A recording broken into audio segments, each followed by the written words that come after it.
Maafisa wa eneo la Mashariki ya Kati wameonya kuwa vita nyingine kati ya Israeli na Iran inakaribia kutokea, na sasa ni suala la muda tu kabla ya mapigano mapya kulipuka rasmi. Taarifa hizo zinasema kuwa Iran imejenga kituo kipya cha urutubishaji wa nyuklia kinachoitwa Pexas Mountain, hatua ambayo imezua wasiwasi mkubwa katika mataifa jirani na kwa jumuiya ya kimataifa pia.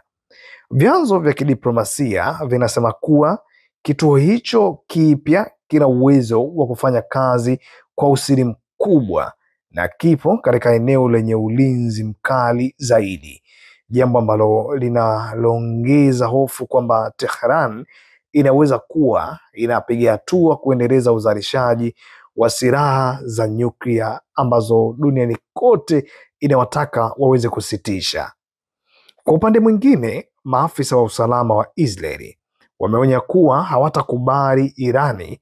kufikia kiwango hicho cha kiteknolojia kinachoweza kutishia usalama wa taifa hilo, wakisema watatumia njia zote zinazowezekana kuzuia jambo hilo kutendeka kweli. Tayari kumekuwa na ongezeko la mvutano katika anga ya Mashariki ya Kati, huku mataifa kadhaa yakionya kwamba mzozo huo unaweza kusababisha vita vikubwa vya kikanda ambavyo vitakuwa na athari kubwa kwa usalama wa dunia nzima. Wataalamu wa masuala ya kijeshi wanasema hali ilivyo sasa inafanana kabisa na dakika za mwisho kabla ya mlipuko kuweza kutokea rasmi.